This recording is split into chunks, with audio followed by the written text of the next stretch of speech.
2 months ago, 7:30 revealed the Queensland and Commonwealth governments were closing down tuberculosis clinics treating PNG nationals in the Torres Strait. The move's alarming TB specialists. They're worried a multi-drug resistant form of the disease will spread into northern Australia. 7:30 understands Australian authorities have now bowed to pressure and agreed to delay closing the clinics for another 3 months past the original end of June deadline. But as Peter McCutcheon reports, doctors are still concerned.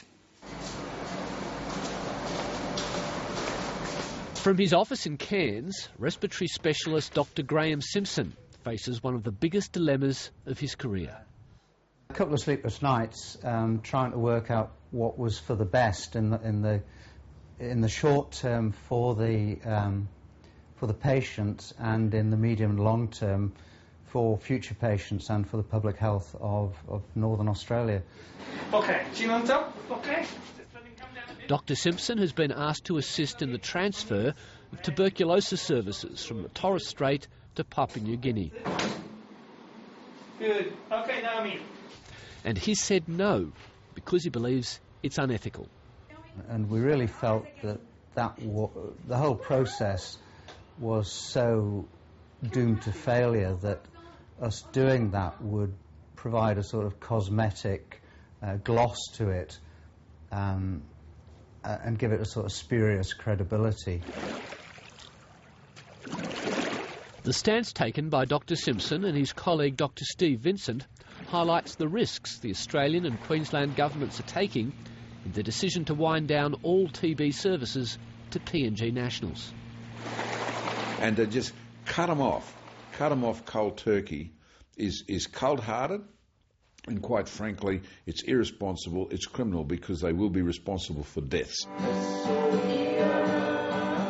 For the past 6 years, Queensland health doctors have been treating TB-infected PNG nationals on Australian soil, on Boigu and Saibai Islands in the outer Torres Strait. The PNG nationals live in the so-called treaty zone villages, sometimes only kilometres away from Australian clinics, but a long boat trip of many hours to the nearest PNG hospital on Daru Island. Well, it's a nasty disease. You can't ignore TB. The 7:30 report accompanied Dr Simpson and a Queensland health team to these TB clinics 3 years ago. They were focusing on a dangerous multi-drug resistant form of tuberculosis.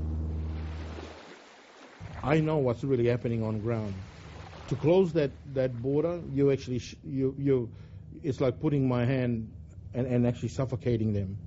And you've got those ones still to complete. But this service costs millions of dollars, and late last year the Queensland, Commonwealth and PNG governments, as well as AusAid, began negotiations for an exit plan. Now, I'm making this voucher out for $60. It was agreed PNG should be given the resources to look after its own citizens, and these fortnightly clinics would be closed by the end of this month. But this plan was developed without consulting the Queensland doctors, who are presently treating 62 PNG nationals. 3 lots of tablets and the sachets, is that right? We're very concerned that PNG and Daru Hospital don't have the infrastructure, that they don't have the resources on the ground yet to get treatment to these patients. Up until now, Queensland Health has gagged all its TB staff from talking to the media.